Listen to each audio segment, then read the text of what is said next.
all right. Big ups, big ups, big ups, big ups, big Yeah, ups. How man. you feeling, baby? I'm good, man. I'm good. Good evening, everybody. Yeah, man. Thank you for making me feel welcome, you know? You guys hearing the manners already?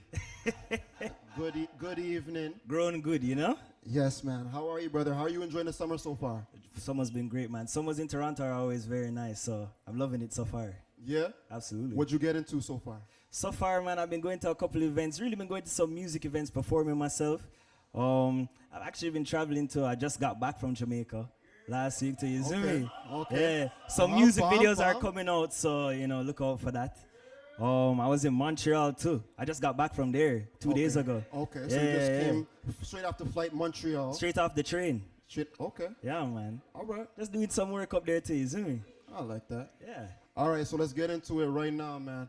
King Cruff. Yes, sir. I'm Jamaican as well. Of course. I know what a king is, and I know what Cruff means. Explain. Yeah. Well, first of all, how many Jamaicans do we have in here? I just want to know real quick. Yeah. Bomb. I heard the Yes, yes. I heard the gun figures immediately. Yo, DZ, that's a big gunshot, you know. So for those that don't know, a cruff is basically like another word for a bum. Kind of a nicer way to call someone a waste man. You know what I mean? A nice way to call someone a waste man. Yeah, because if you call someone a waste man, that's disrespectful. But you call someone a cruff, that's like stating a fact. You know what I mean? Except for when your grandma says it, she'll say, "Oh, you look so cruff." And you know, my grandma said that to me before too. So you chose that as the name. But just because when I was in high school, people used to call me that name when I was growing up. No way. Yeah, man. Yeah, but I feel like they call me that because they didn't really know my vision or ambition or any of that. They just judged on how I dressed or how I acted. You know, I was a kid with a huge imagination. So I feel like it's an observation that people made. But the people that actually got to know me saw who I was on the inside. So the name is kind of just like a juxtaposition. It's kind of like a contradiction. Just to poke a little bit of fun at that history. Well played. Make Yeah, some man. noise for that. I like that. Polar opposites. Absolutely. I rate that. Did you always know music was for you? Was there anything else before this? What was the dream? No, bro. You know, I tried music when I was younger, and I was like, you know, I don't really like this. And then I actually wanted to be an author. Don't laugh, bro. It's the truth. How old were you when you tried this, though? I was like 8, maybe. Okay. Yeah, I tried a little bit of singing. I played a little bit of guitar, but I was like, this is really for me, you know? Yeah. But I wanted to be an author. I like telling stories. Okay. And then when I discovered hip-hop music, because I grew up on reggae and dancehall, but when I discovered hip-hop and I saw people telling stories through that way, Yeah. that's when I was like, oh, this is another way to express yourself and like build these settings and these characters and give these stories, you know what I mean? So that's when I got back into the music. So it kind of brought you back into the music. Absolutely, Helped you find your voice, and now here you are. A versatile artist you are already. Okay. Thank you. What part of the music business do you find most stressful?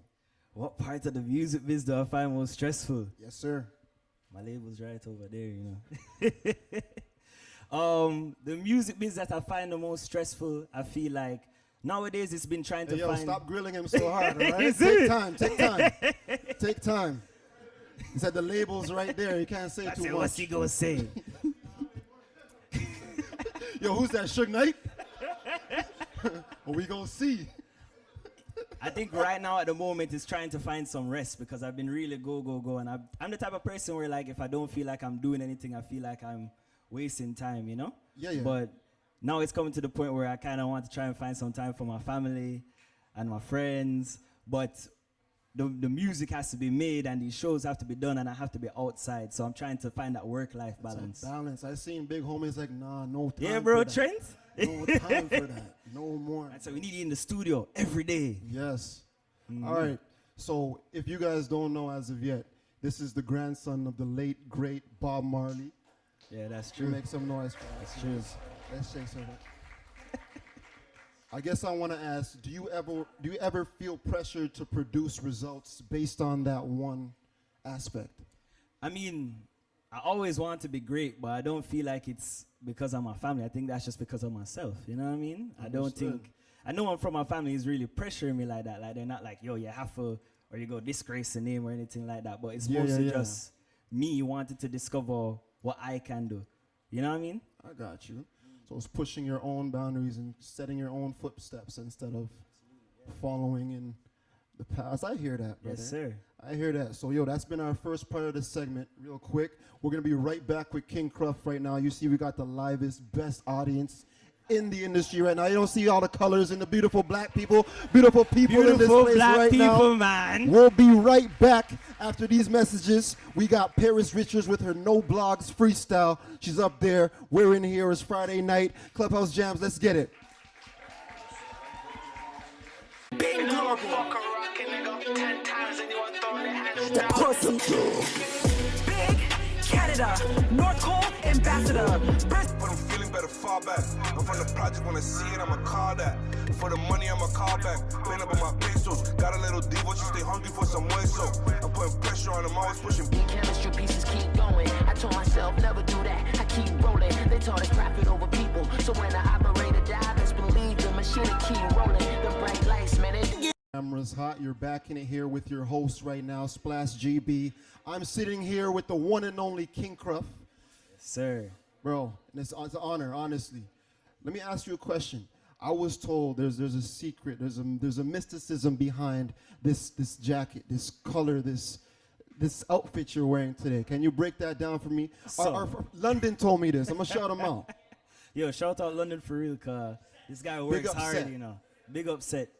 So this is called a bush jacket. Bush jacket? Yeah, I want to get the history proper because I just learned about this. But when I was in Jamaica shooting music videos, my manager was like, yo, you should wear a bush jacket. And he sent me a picture of it and I was like, yo, brother, that look whack. I don't want to wear that. But then as soon as I put it on, I was like, yo, this is fly. Felt nice. Yeah, man. And apparently this came from, I think it was when Jamaica was finding its independence and the politics was becoming more and more in Jamaica. Michael Manley and that type of time period. There was like a call for Jamaica needs its own formal wear. Yeah. I believe is how the story goes. And they didn't want to do the suit and ties. They wanted to do something that was in their own realm. So they invented the bush jacket. I got you. Yeah. But there's some political colors going on here too because there's PNP and JLP out there. Yo. Coming like PNP right now. No, don't do Orange. me like that. Bro, and you know, I just wore the colors because it looks good on me. Hey, I'm going to leave it alone. No, bro, don't push your agenda on me, brother. I'm going to leave it alone. I won't do it today. I don't want to do it. How do you manage to maintain creative control over your music? I know the label's sitting right there, and I know they want you to produce, but this is a question I had to ask, brother. Creative control? Creative control. And you know, I'll say this too because I've been saying this because I get questions like that all the time from artists sir. coming up.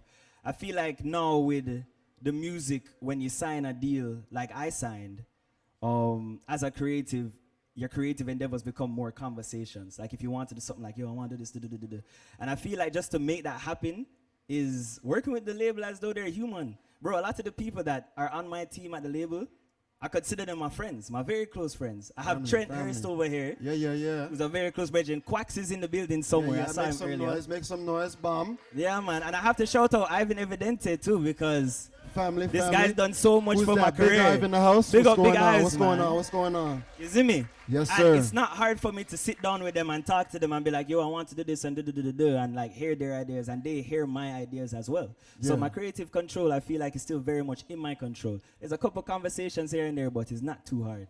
You got to push. Yeah. So you come in vision and they'll back you. Of course. As opposed to the other way where some people just come with, what do I have to do? I understand that, brother. I do. So let's move from the music for a second. You, who is King Cruff outside of the music? What do you do? What are you into? Who's King Cruff outside of the music? I mean, you know, people have been asking that question and I don't really always have a straight answer. Like, I like just hanging out with my friends. I like going to the movies every once in a while. I like taking in art of all forms. And yo, bro, I don't really take myself seriously. You know, I don't see myself as like this pillar or this guy or like it's King Cruff versus Solomon Marley Spence. You know what I mean? I just consider myself as just like a human that's going through this human experience like everybody else. Yeah. Soccer or basketball? You know, I'm going with soccer, yeah. Or football, because we don't call it soccer back home. Yeah, listen, I'm born in North America. I'm born in Canada, so Toronto, Ontario. You made that distinction. Soccer. Yeah. Yes. Yeah, man. I picked basketball. I don't know. I was just saying, what else do you get into? Where's your favorite spot? Actually, you know what? Let me get into this next question. Brother. What's the question? If you were showing somebody the city for the first time, where are some spots you'd bring them? Mandatory spots only. Ooh, that's a good question, bro. Jano, because I'm still learning Toronto myself. What, you're not born here? I'm not born here. Where you born? So here's the story. I was born in London, Ontario. and then I lived there for like a year. Yeah. And then I moved to Jamaica. How and long? I didn't, like, how long did I move to Jamaica? How long I were you didn't in come Jamaica back to for? Canada until I was 17. Oh, you're a yardie. Exactly. Let's see the Bushman Yeah. shirt. What do you mean? Yeah, man. All right. So, but to show them around Toronto, I don't know. It's not really me you have to ask. You have to ask Ives still. He's the guy Ives? from here. So you tell me Ives knows where the jerk chicken spots are? All of them. Ives, All where's of the them. jerk chicken spot? He said, he He's like, I don't know. I said, I don't know. I said, I don't know. He likes to be behind the scenes. All right. This is a question from the audience I collected earlier. We're seeing a growing number of reggae, dancehall, and soca acts hitting the main stage. You know, Skilly, Byron Messia, Skeng, ETA. You know, what's your take on growing popularity for Caribbean influenced music right now? I think it's great, bro. I think it's well overdue is the main thing, because I feel like Jamaica has, in recent years, had, it's been an uphill battle to get their music outside of Jamaica. For sure. And I feel like that's for so many reasons. That's for the reasons how the industry is set up. That's for the Political. reasons how the industry are set up back in Jamaica as Yeah, well. And just seeing that these little things are coming out and out more, I love it.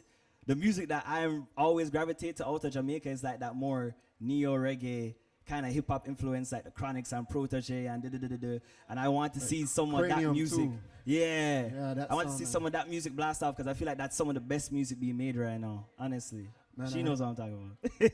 Brother, I listened to the track, I listened to the catalog, even pushing way back, brother, years. I said, okay, you definitely have a cadence there. Like, you have the rhythm part locked down, lyrics part locked down.